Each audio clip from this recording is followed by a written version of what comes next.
알려드릴 테니까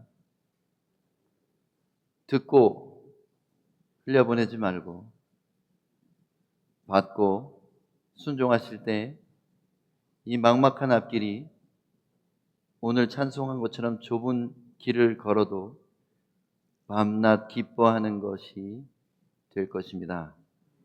믿으십니까? 아멘. 기도 한 번 더 하겠습니다. 태초부터 계신 말씀 되신 예수님, 우리에게 성령으로 오셔서 우리에게 말씀을 풀어주사 우리의 마음이 뜨겁게 하시고 다시 회개케 하시고 간절하게 하시고 다시 복종하는 열정으로 넘치는 우리 모두가 되게 도와주시옵소서. 하늘과 땅에 당신 같은 분이 어디 있겠습니까? 주님은 우리의 모든 사랑과 존경을 받으실 유일하신 하나님이십니다. 오셔서 우리를 만지시고 말씀으로 새롭게 하여 주시옵소서. 예수님 이름으로 기도합니다. 네, 우리 교회는 담임 목사가 찔찔이라 가지고 그런지 우리 성도들도 다 이게 찬양할 때 왜 울어요? 누가 때렸어요? 근데 그게 정상인 겁니다. 만일 우리 드리는 찬양의 가사가 진짜면 어떻게 감격하지 않을 수가 있겠습니까? 그래서 우리 교회 여자 성도들은 마스카라를 워터프루프를 쓰셔야 됩니다.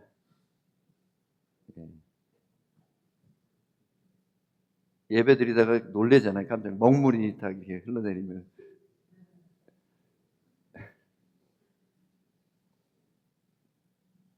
너무 심각하셔서 농담 한마디 했습니다. 내가 산을 향하여 눈을 들리라. 나의 도움이 어디서 올꼬? 나의 도움은 천지를 지으신 여호와에게서로다.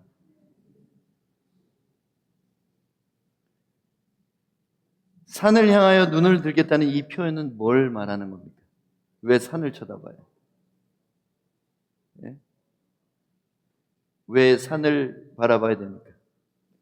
실제로 여러분, 저는 먼 산 보는 취미가 있습니다.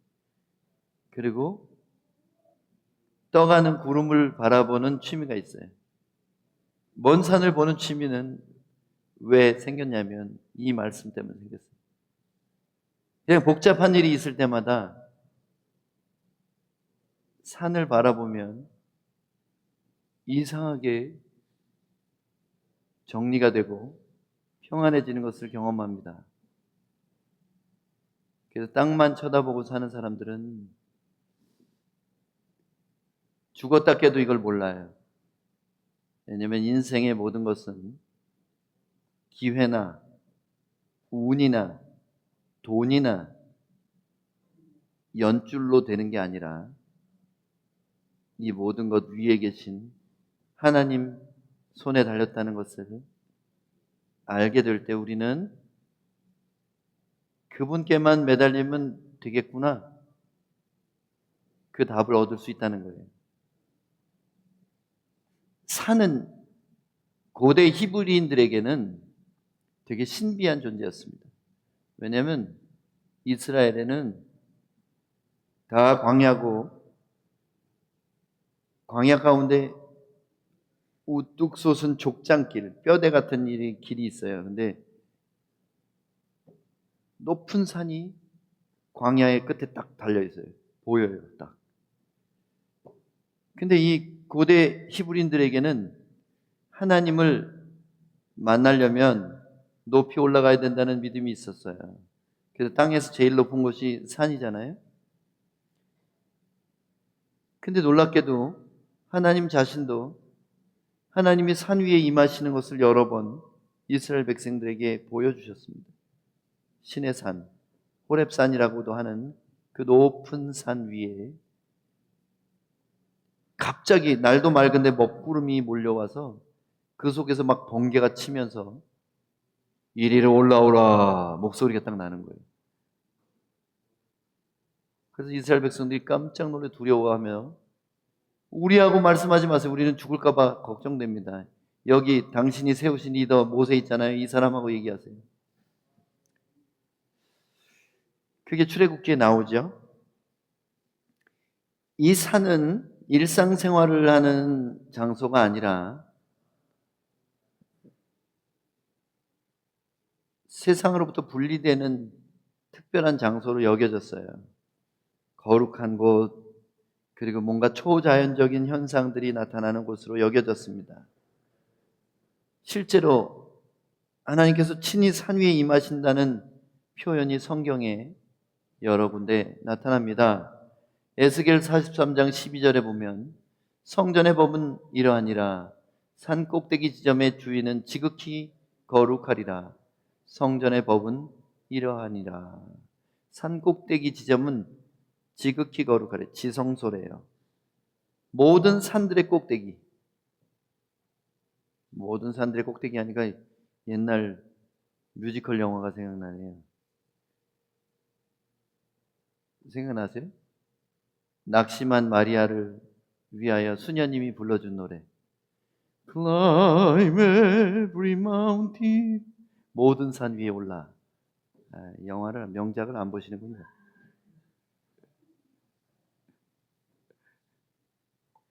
예. 그 영화는 인생에 꼭 보셔야 됩니다. 사운드 오브 뮤직이라는 영화 있죠? 사운드 오브 뮤직. 그건 실제 있었던 사건이에요. 그래서 여러분 옛날 영화지만 꼭 보세요. 네, 사운드 오브 뮤직을 보세요. 거기에 복음도 들어있고 하나님의 인도하심도 들어있고 그 높은 산에 오르리라. 그 마리아가 막 이렇게 부르잖아요. 단발머리 그 커트머리 아름다운 아가씨가 노래도 어쩌면 그렇게 잘해요. 지금은 돌아가셨는지 할머니, 완전 할머니시죠. 근데 저는 그 영화에서 감동을 많이 받았어요. 그 고통스러운 일상, 전쟁이 나고 사람을 잡아가려고 하고 그런 2차 대전의 상황 가운데서 자유를 찾는 이야기를, 한 가족이 자유를 찾는 이야기를 써놨습니다. 거기에 보면 수녀님이 모든 산들에 올라가라. 이 여자가 파괴를 하고 결혼을 하려고 하는 거예요. 유부남, 애가 7이나 되는 유부남하고 결혼하려고 하는 거예요. 근데 수녀님이 보내주는 거예요. 너 가라, 네 사랑을 따라서. 그 노래가 바로 Climb Every Mountain입니다. 모든 산 꼭대기는 왜 거룩합니까? 만약에 하나님이 하늘 위에서 내려오시면 어디서부터 발이 닿을까요? 에베레스트 산부터 닿겠죠. 제일 높은 데부터. 하나님이 이 땅에 임하신다 하면 사람을 만나기 위해서 임하시려면 아마 가장 높은 곳에 임하시지 않을까. 그래서 여러분 어떤 지역에 가거나 하이플레이스에는 굉장히 영적인 상징물들이 있습니다. 각 나라마다 종교의 제단들이 거기 있고요. 그리고 하늘의 신의 제사하는 이상한 우상숭배 장소들이 다 있어요. 그래서 여러분 선교 가시면 꼭 가장 높은, 그 지역의 가장 높은 산에 오르셔야 돼요. 그래가지고 이곳은 하나님의 곳이라고 선포하시고 찬양하시고 그리고 내려다보시면서 그 땅을 축복하셔서 땅들이 예수의 이름으로 풀어지게 하셔야 됩니다. 이거 굉장히 영적인 거예요. 그래서 하나님이 명하신 거예요. 산꼭대기 지점은 내 거야. 내가 착륙하는 헬리콥터 착륙장이다. 회장님 전용입니다. 그 H자 써있는 헬리콥터 착륙장 있죠. 미가서 1장 3절에는 여호와께서 그의 처소에서 나오시고 강림하사 땅의 높은 곳을 밟으실 것이라. 왜 하나님이 그분의 처소인 하늘의 다른 차원의 하늘에서 이 지구까지 왜 오십니까? 사람들을 구원하시고 심판하시기 위한 거예요. 구원과 심판은 양면, 동전 양면 같은 거예요. 악인을 심판해야 의인이 구원받기 때문에. 그죠? 그래서 주님의 날은, 예수님의 재림의 날은 우리는 두려워할 날이 아니에요. 그래서 어쩌면 우리가 요한계시록 공부를 또 할 텐데 예수님 재림하는 것을 기뻐하며 기다리는 게 그게 맞는 거예요. 공포에 빠져가지고 기근에 죽을까, 저 전쟁에 죽을까, 지진이 나서 죽을까, 아니면 적그리스도가 와서 내 눈을 뽑고 혀를 뽑아가지고 예수 못 믿게 만들지 않을까? 그런 걱정하는 사람들은 믿음이 없는 거예요. 신랑이 오신다는데 왜 두려워해? 우리 도둑 아니잖아요. 도둑이면 신랑이 오시는 게 두렵겠죠. 왜냐하면 권위를 갖고 오시기 때문에. 근데 우리는 신부니까 손꼽아 기다려야 되는 거예요.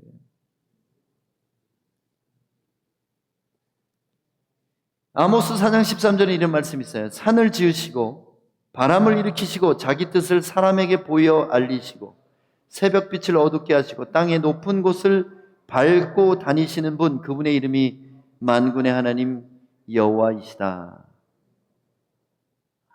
그래서 그런지 저는 은혜 받은 후로부터 산을 그렇게 좋아했어요. 우리 아내가 다리가 무척 길죠.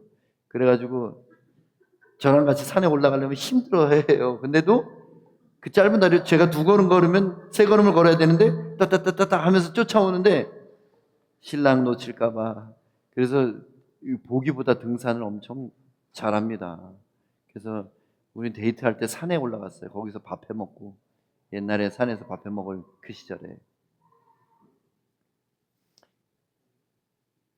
산에 가는 거. 이방 종교를 섬기는 사람들 돌을 닦으려면 어디로 가죠? 수련을 하고 정신을 집중하고 신을 만나려면 다 산에 가잖아요. 자, 그래서 여러분 산기도 가라는 뜻은 아닙니다.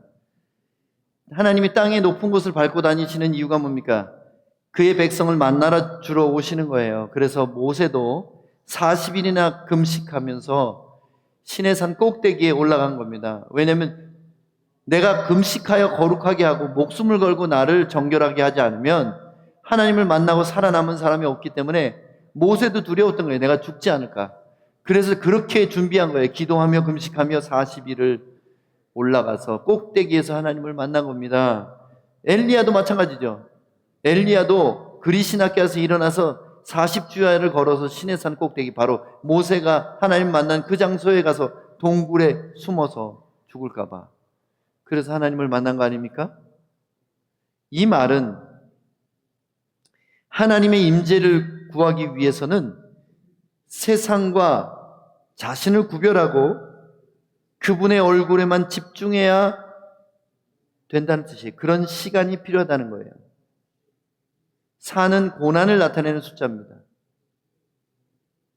그리고 산은 역시 동서남북 세상을 가리키는 거예요. 그래서 40, 그러면 고난이 온전케 된 시간이에요. 세상과 분리된 온전한 시간. 시편 123편 1절 2절. 하늘에 계시는 주여, 내가 눈을 들어 주께 향하나이다. 상전의 손을 바라보는 종들의 눈같이, 여주인의 손을 바라보는 여종의 눈같이 우리의 눈이 여호와 우리 하나님을 바라보며 우리에게 은혜 베풀어 주시기를 기다리나이다. 그래서 신앙의 핵심 키워드가 2개가 있어요. 하나는 기억하는 것, 2번째는 기다리는 것. 이게 바로 예배의 핵심 2 기둥이에요. 하나님의 은혜를 기억할 때 감사가 나오고, 하나님의 약속을 기다릴 때 그 약속을 받기 때문에. 그래서 우리는 그냥 기다리는 게 아니라 간절히 바라보면서 기다릴 때 만나는 거예요. 나를 사랑하는 자들이 나의 사랑을 입으며 나를 간절히 찾는 자가 나를 만나리라. 우리가 이 브라질 대통령 만나려면 무슨 방법을 써야 됩니까? 온갖 수단을 다, 사람 연줄대고 뭐 하고 1분만 만나주세요. 브라질 대통령 만나는 거 가능하게 되려면 우리의 모든 노력을 다 동원해도 될까 말까 합니다. 근데 왜 하늘에 계신 창조주를 만나려 하는데 그렇게 쉽게 우리가 응답받으려고 하는지 모르겠어요. 하나님은 자비하셔서 우리에게 빨리 응답하시길 원하시지만 또한 거룩하셔서 우리가 세상을 반쯤 가슴에 품고 그분을 구할 때 만나주실 수가 없는 분이에요. 간절히 하나님을 기다리고 그분 자체를 구하는 사람에게 은혜는 반드시 임합니다. 왜냐하면 그는 살아계시고 종교적인 상징이 아니기 때문에, 사람이 만들어낸 조작된 신이 아니기 때문입니다. 그는 우리의 인격의 원본이세요. 그래서 우리도 초대받지 않는 곳에 가고 싶지 않잖아요. 진심을 다하지 않는 사람과 얘기하고 싶지 않잖아요. 그래서 하나님은 진심인지 아닌지를 알고 싶어 하시는 거예요. 그분이 능력이 없어서 우리를 상황에서 못 건지는 게 아닙니다. 한순간에도 손바닥 뒤집듯이 없는 것을 있게 하시는 하나님이세요. 뭘 그렇게 고민하세요? 그래서 우리의 삶이 하나님 중심이 아닐 때 하나님은 질투하십니다. 자기가 선택하고 구원하신 사람이 세상에 빠져 있고 성공에 빠져 있고 돈의 노예가 되어 있고 다른 쾌락에 빠져서 방황하고 있는데 그냥 놔두면 그 사람은 버림받은 사람이에요. 우리의 마음이 온전치 않기 때문에 하나님은 여러 고난을 통해서 우리를 당신에게로 얼굴을 돌리게 하시는 것입니다. 그래서 우리가 어려움을 당할 때 예배 생활을 회복해야 돼요. 낙심돼도 예배 자리에 나와야 돼요. 또 하나님 앞에서 울어야 돼요.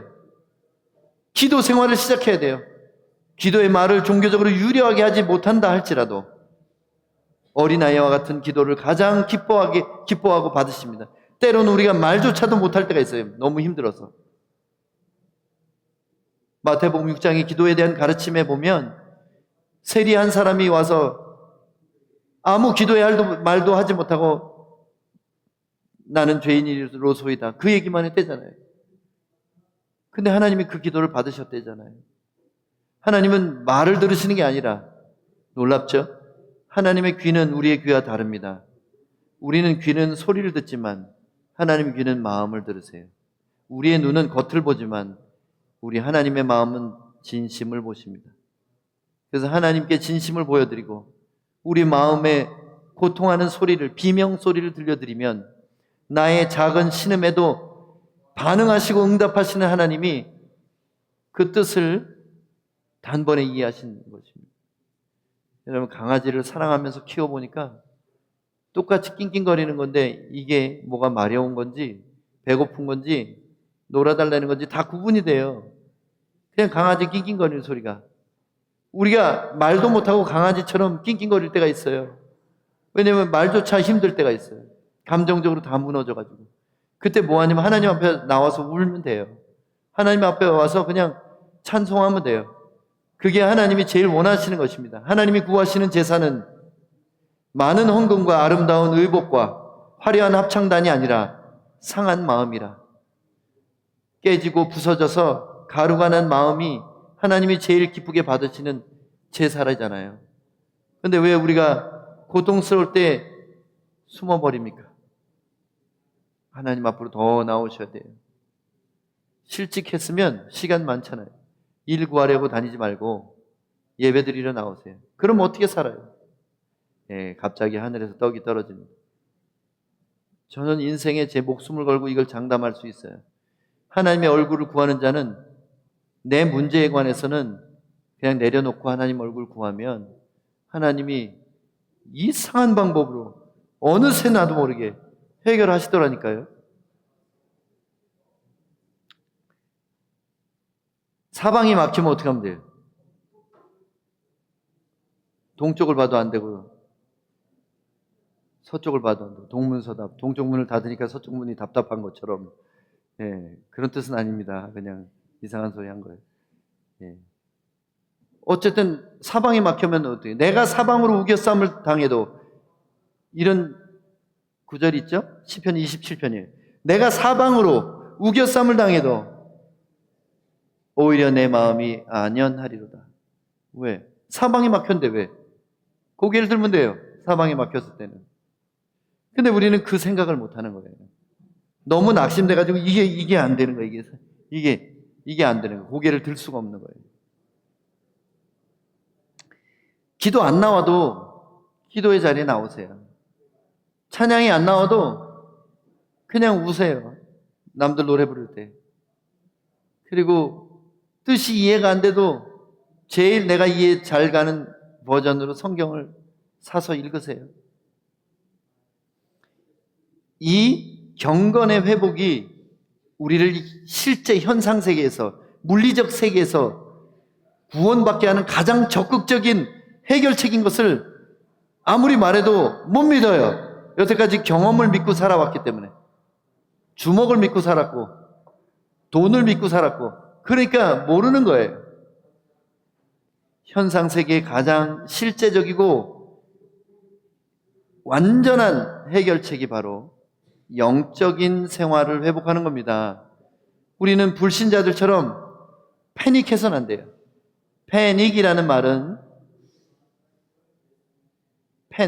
염소 머리를 하고 사람 몸을 가진 신이에요. 판신이라고 하죠. 그 신전이 이스라엘에 있어요. 판신도 섬겼어요, 이스라엘 사람들. 여러분이 동화책을 읽는 피터팬 있죠? 걔가 판신이에요. 늙지도 않고 죽지도 않는 걔. 근데 그 초록색 귀신이 사람들에게 공포를 주는 신이에요, 원래. 그래서 패닉한다 그러면 정신을 놔버리는 거예요. 여러분, 패닉하는 것은 세상 사람들이지 우리가 그래서는 안 돼요. 낙심을 하고 자살하고 인생을 망치는 그런 사람들이 아니라, 세상 사람들은 도저히 알 수 없는 하나님의 은혜라는 초자연적인 해법을 가진 사람들이기 때문에 낙심치 말고 말만 할 수 있다면 기도를 시작하시면 돼요. 볼 수만 있다면 성경책을 읽기 시작하면 됩니다. 히브리서 10장 38, 39절에 나의 의인은 믿음으로 말미암아 살리라. 또한 뒤로 물러가면 내 마음이 그를 기뻐하지 아니하리라 하셨느니. 나의 의인이라는 말이 뭐예요? 나를 믿는 자, 그래서 의롭다 하심을 받은 자들, 바로 성도들을 말합니다. 너희가 구원받은 성도면 뒤로 물러가지 마라. 그리고 침륜에 빠지지 말아라. 원어가 뭐예요? 침륜이면 배가 암초에 걸려서 가라앉는 것 같은 걸 말해요. 내려가는 거, 바닥까지 내려갈 자들이 아니라는 거예요. 우리는 뒤로 물러가 멸망할 자가 아니라 오직 영혼을 구원함에 이르는 믿음을 가진 자니라. 잠언 16장 9절입니다. 사람이 마음으로 자기의 길을 계획할지라도 그의 걸음을 인도하시는 이는 여호와시니라. 우리가 계획을 아무리 잘 짜도 그 계획은 망가질 수가 있어요. 우리가 아무리 치밀하게 계획을 세워도 이 우주에는 변수가 5만 가지도 넘어요. 그래서 이 어떤 학자들은 우주의 탄생에 대해서 불확정성의 원리, 프랙탈 테오리 뭐 이런 얘기를 해요. 정해진 게 하나도 없다는 거예요. 땀 한 방울이 흘러서 요리로 떨어질지 털에 걸려가지고 이쪽으로 떨어질지 뭐 아무도 모른다는 거예요. 그러니까 세상에는 우리가 예측 불가능한 일들이 너무나 많아요. 그렇지만 그 모든 변수를 다 아시는 딱 한 분이 유일하게 계십니다. 누구예요? 여호와 하나님. 우리가 경외하는, 예배하는 대상이죠. 우리의 모든 계획은 무너지지만 그러나 우리가 그분을 신뢰하며 나가기만 한다면 우리 인생길을 다시 정상 궤도로 끌어올리실 것입니다. 내 발을 반석 위에 두실 것입니다. 전도서 8장 7절 8절입니다. 미래를 아는 사람은 없다. 무슨 일이 일어날지 누가 말해줄 수 있겠는가? 바람을 다스려 바람을 막아서게 할 사람이 없듯이 죽음의 날에 힘을 쓸 수 있는 사람도 없다. 전쟁을 모면할 길도 없고 악조차도 악에 빠진 사람들을 건져내지 못한다. 와우. 세상에 일어나는 모든 일을 우리가 피할 수도 없고 막을 수도 없고, 그리고 심지어 사탄조차도 자기 자신을 사탄의 능력으로 건져내지 못합니다. 성경 버전을 여러 개 가져온 이유는 그 중에서 제일 여러분이 이해하기 쉽게 하려고 요즘 그러는 거예요. 개정개혁 성경만 읽으니까 여러분이 조선 말에 번역된 거를 읽다 보니까 여러분 어렵잖아요. 그래서 쉬운 성경으로 여러분에게 소개하는 겁니다. 사람은 미래를 알지 못합니다. 1초 후도 모릅니다. 자신의 삶과 죽음을 선택하거나 예측할 수도 없어요. 우리에게 닥치는 불가항력적인 자연재해, 불행들을 피할 길이 없어요. 교통사고 어떻게 피할 거예요? 나는 운전 잘하지만 중앙선 넘어온 사람은 어떻게 피해? 그래서 영원한 생명을 주시거나 아니면 영원한 지옥에 던지실 수 있는 그분에게 올인해야 돼요. 다른 데다가 투자하면 망합니다. 잠시 사는 세상, 행복이나 불행이나 사람이 일어서는 거나 주저앉는 모든 것이 그분의 손에 달렸다는 거예요. 기꺼이 모든 것을 맡기고 의지할 때 하나님은 그때서 일하기 시작하는 거예요. 신명기, 인생길을 형상화한 성경책입니다. 인생 길을 거듭난 이후의 인생을 말하는 거예요. 어떻게 영원한 나라에 가는지. 근데 그 신명기 전체의 주제가 뭔지 아세요? Trust and obey. 의지하고 순종하는 것. 그것이 예수 안에 천국 가는 유일한 길이에요. 의지하고 순종하는 것. 신명기 1장 30절에서 31절입니다. 너희보다 먼저 가시는 너희 하나님 여호와께서 애굽에서 너희를 위하여 너희 목전에서 모든 일을 행하신 것 같이 이제도 너희를 위하여 싸우실 것이며. 그러니까 여러분의 영혼을 지옥에서 건져내신 그분, 애굽에서 너희를 위하여 싸우신 분을 얘기하는 거예요. 여러분을 구원하실 때 사단이 막았어요. 근데 예수의 사랑으로 성령을 보내서 그걸 뚫고 건져내신 거예요. 홍해를 건너게 하시는 분이 능히 가나안 땅에 들어가게 하시지 않겠느냐, 그 말을 하는 거예요. 그분이 너희 광야길을 먼저 앞서가서 물이 어디서 나오는지, 어디서 텐트를 칠 수 있는지 먼저 살펴보신다는 거예요. 우리가 의지하고 순종하기 시작하면 하나님은 구름 기둥이 되어서 우리를 덮으시며 불 기둥이 되어 우리를 따뜻하게 해주실 것이고, 우리보다 90m 먼저 가시면서, 법궤하고 백성의 거리가 90m였어요. 맨 앞에 선 유다 지파의 지도자가 90m 뒤에서 따라가는 거예요. 왜 90m 앞서가십니까? 하나님이 90m 앞서가야지 맨 뒤 사람도 보인대요. 왜냐면 바짝부터 가면 앞사람 뒤통수 때문에 법궤가 안 보인대요. 그래서 광야에는 눈에 거치는 게 없기 때문에 멀리까지 보여요. 200만 명이 행진해서 가면서 모든 백성이 다 볼 수 있는 거리가 바로 200규빗, 90m라는 거예요.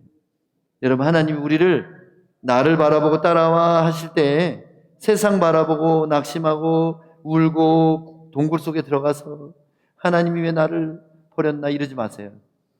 하나님은 여러분을 절대로 버리지 않습니다. 그렇다면 독생자를 주시지도 않았어요. 우리의 삶의 전쟁을 대신해서 싸우시는 분이 있어요. 사단이 우리의 목숨을 청구할 때, 우리의 인생을 내놓으라고 할 때 막아서는 분이 계십니다. 바로 예수 그리스도께서 우리를 대신하여 싸우시는 거예요. 광야에서도 너희가 당하였거니와 사람이 자기의 아들을 안는 것 같이 너희 하나님 여호와께서 너희가 걸어온 길에서 너희를 안으사 이곳까지 이르게 하셨느니라 하나. 아마 우리 딸 수연이한테 리아 묵에 나가는 쌀자루를 하루 종일 들고 있으라면 못할걸요?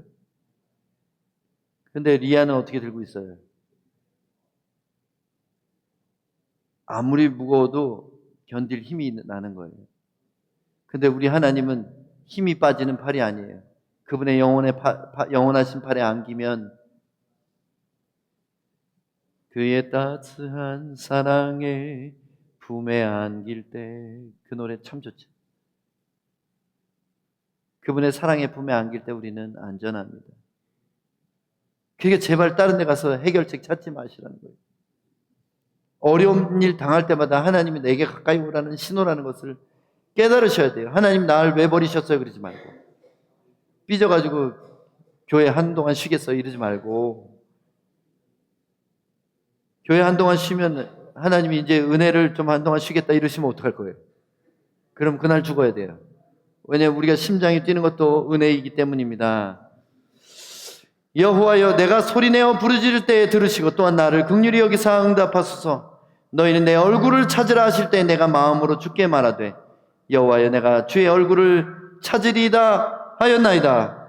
이때는 다윗이 유다 광야에서 사울의 군대를 피해서 목숨을 지키려고 벌벌 떨며 숨어 지내던 때입니다. 그때 제발 살려달라고 기도했더니 하나님이 엉뚱한 대답을 하세요.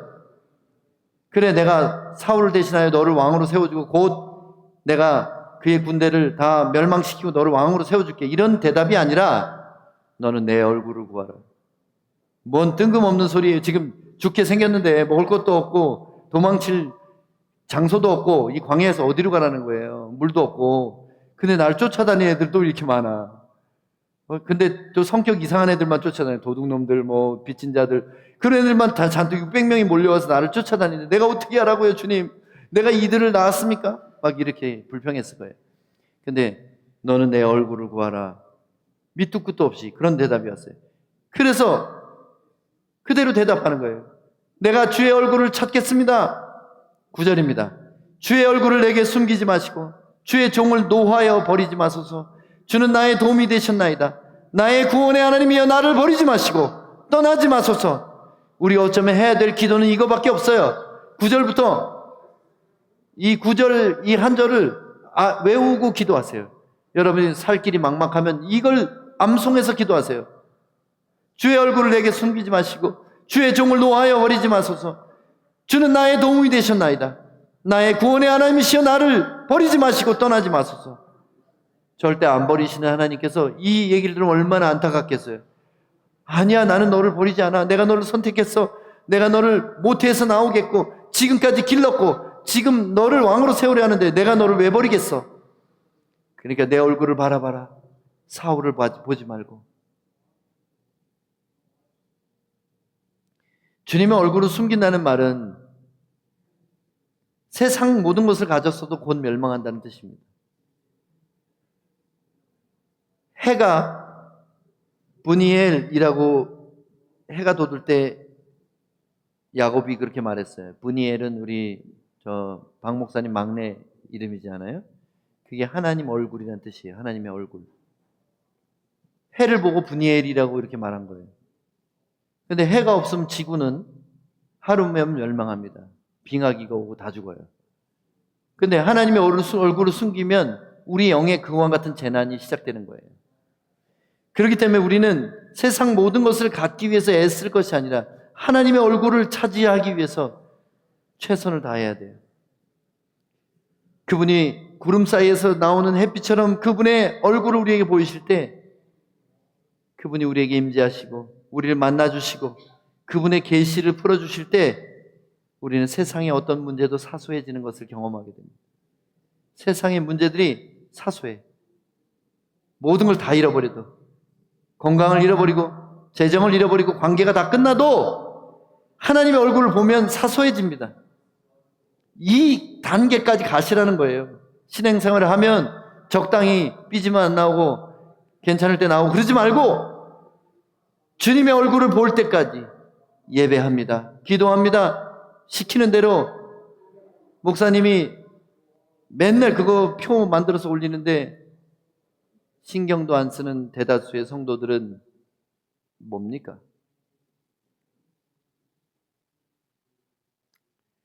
가뜩이나 피곤한데 일거리 하나 보태주는 게 아니라 여러분에게 살 길을 주는 거예요. 하나님의 얼굴을 보기 시작한 사람의 기도는 달라지기 시작합니다. 뭐 주세요, 주겠어요 이런 기도가 하나님을 찬양하라. 하나님 위대하시고 자비하시고 그의 사랑이 영원하시니 그분을 노래하고 경배할지어다. 그래서 이런 노래가 진짜 감동되는 거예요. 주여 내가 연약합니다. 이런 노래보다 그의 위엄과 높으신 이름에 합당한 영광을 돌릴지라. 이 노래가 우리를 더 벅차게 만드는 이유가 뭐냐면 그가 살아계시고 이런 찬양을 더 기뻐하시기 때문인 거예요. 우리 신세 타령 같은 찬양은 그냥 예배 초반에 한 곡 부르고 마세요. 그리고 그분이 얼마나 위대하신지를 노래합시다. 우리의 삶의 모든 표현을 다해서 그분이 살아계시며 위대하시며 사랑이신 하나님이신 것을 나타냅시다. 그러면 하나님이 우리를 오셔서 박수치면서 뒤에서 소리가 들릴 거예요. 오른쪽이 길이야. 이사야서에 나온 말이에요. 이사야 34장에 이것이 정론이 이리로 행할지라. 네 뒤에서 말소리가 들려서 네 스승의 말을 들을 것이라. 하나님이 우리를 진히 인도하시는 소리를 듣기 시작할 거라는 거예요. 불안으로 때를 쓰듯이 기도하는 것은 뭐 해결책 내놓으라고 목졸르는 기도 그만하고 아직 보지 못한 미래를 본 것처럼 감사하는 것, 아직 받지 못한 것을 받은 것처럼 감사하는 기도, 이것이 비록 사람들이 보기에는 어이없는 기도같이 보일지라도 이런 기도를 드리는 사람이 곧 그 일이 현실이 됩니다. 믿음은 바라는 것들의 실상이요 보지 못하는 것들의 증거이기 때문입니다. 이때 비로소 우리는 감사로 기도하기 시작할 때 모든 사람의 생각과 계획을 뛰어넘는 하나님의 하늘의 평강을 우리에게 주신다는 거예요. 문제 해결 전에 오는 게 뭐냐면 평안이에요. 상황은 하나도 안 변했는데 그냥 대책 없는 사람처럼 평안해져요. 평화로다 하늘 위에서 내려오네. 지난주에 홍석 간사 그러던데 다 같이 그 사랑의 물결이 영원토록 내 영혼을 덮으소서. 나의 평안 곧 세상이 알 수도 없고 줄 수도 없는 나의 평안을 너에게 주노라. 이 일이 시작되면 문제가 아니에요. 더 이상 기다리면 돼요. 빌립보서 4장 6절 7절 같이 읽어보겠습니다. 시작. 걱정하지 말고 필요한 것들을 하나님께 구하고 아뢰십시오. 감사하는 마음으로 하나님께 말씀드리십시오. 그러면 우리 주 예수 그리스도 안에서 그 어느 누구도 측량할 수 없는 평안이 여러분의 마음과 생각 가운데 풍성히 임할 것입니다. 만일 우리의 기도가 믿음으로 이미 받은 것처럼 감사할 수 있는 기도가 되기 시작하면 초환경적이고 초자연적인 하늘의 평안이 우리에게 오는 것을 경험하게 됩니다. 이 평안이 온다는 것은 하나님 나라가 왔다는 거예요. 그런데 하나님 나라가 오면 그 다음에 하나님 나라의 능력이 나타나는 거예요. 그래서 우리에게는 문제들은 곧 더 큰 감사가 될 재료에 불과한 거예요. 먼저 아버지의 나라와 아버지의 의를 구하라. 그리하면 이 모든 것들을 너희에게 덤으로 주실 것이다. 쉬운 성경 너무 좋아가지고 가져왔어요. 여러분 덤 좋아하잖아요. 그죠? 한국 사람들 덤 주는 거 좋아하잖아요. 그거는 메인이 아니야. 서비스예요. 덤으로 나오는 거예요. 그거 뭐지? 폴은 뭐라 그래요? 같이 나오는 거. 예. 메인 접시 시키면 따라 나오는 거 뭐라 그러지? 예. 하여튼 그겁니다. 먼저 하나님 아버지의 나라와 의를 구하는 게 뭐예요? 아버지의 나라와 아버지의 의가 뭐예요? 그의 얼굴을 구하는 거예요. 그의 얼굴을 구한다는 것을 이렇게 풀어서 표현한 거예요. 하나님의 임재와 다스림, 그게 하나님의 얼굴을 구하는 거예요. 하나님 오셔서 나를 만나주세요. 내 상황을 다스려주세요. 그거잖아요. 하나님의 얼굴을 구하라는 이 말이 우리에게 왜 이렇게 반복적으로 여러 표현으로 써 있는지 아세요? 이게 모든 일의 해결책이기 때문입니다. 왜냐하면 전능이란 말은 못할 일이 없다는 뜻입니다. 어린아이같이 이 단어를 믿지 않으면 여러분 믿는 게 아니에요. 만약 우리가 먼저 그분의 얼굴을 구하기 시작하면 다른 것들은 덤으로 주시는 은혜로 따라올 것입니다. 여러분이 잡지 사면 마스카라 뒤에 딸려오는 것처럼 서비스로. 옛날에 화장품 회사에서 일해가지고 맨날 그런 얘기만 해요. 모그 잡지 사면 거기 메이블린 마스카라 하나 붙어있잖아요. 그것처럼 이 잡지가 하나님의 얼굴이에요. 그러면 이 마스카라는 덤으로 오는 거예요. 거기 워터프루프 마스카라가. 그러면 예배 때 그거 하고 갈 수 있어요. 하나님을 바라보는 사람의 얼굴은 천국의 광고판이 되기 시작합니다. 저 아줌마는 왜 맨날 저렇게 웃고 다니지? 저 집 되게 가난하잖아. 저 사람 지금 가게 문 닫았는데 왜 저렇게 웃으면서 다니지? 조금 지나니까 그 사람 있잖아요. 가게 5개 열었대 그분이. 이런 소문이 들리기 시작하는 거예요. 실제로 끄락골란자 후원자 중에 그런 분이 계세요. 13년째 후원하시는 분 중에 그런 분이 있어요. 이분은 비가 오고 바람이 불고 눈이 내려도 후원합니다. 장사가 안 돼도 망해도. 그러니까 하나님이 결국 어떻게 했어요? 그 자손들까지 다 축복하세요. 하나님의 나라를 먼저 구하는 거예요. 하나님의 얼굴을. 결론을 맺겠습니다. 앞길이 보이지 않을 때는 위를 바라보세요. 그는 우리의 미래를 아시는 유일한 분이십니다. 그는 우리보다 먼저 가십니다. 우리를 절대로 버리고 가지 않는 좋으신 주님이십니다. 도움을 구하기 위해 바라보는 게 아닙니다. 그러면 도움을 못 받아요. 그분 자체를 바랄 때 다른 것들은 사소해지고 마침내 그런 사람에게 가장 완전한 그분의 도움이 오는 것이다. 이 말을 믿으세요. 아빠를 좋아하는데 아빠가 가진 카드를 좋아하는 자식들이 있어요. 그래서 아빠가 카드가 없어지면 안 좋아할 거예요. 근데 여러분은 아빠를 좋아하세요? 카드를 좋아하세요? 왜 웃어요? 둘 다 좋아해요. 이렇게 하는 거예요. 아빠 카드를 좋아해요? 근데 카드 필요 없어요. 아빠만 사랑해요. 이런 애한테는 카드를 만들어서라도 아빠가 일하기 시작합니다. 그래서 이 말씀을 큰 소리로 자기 영혼에게 들려주세요. 시작! 내가 산을 향하여 눈을 들리라. 나의 도움이 어디서 올까? 나의 도움은 천지를 지으신 여호와에게서로다.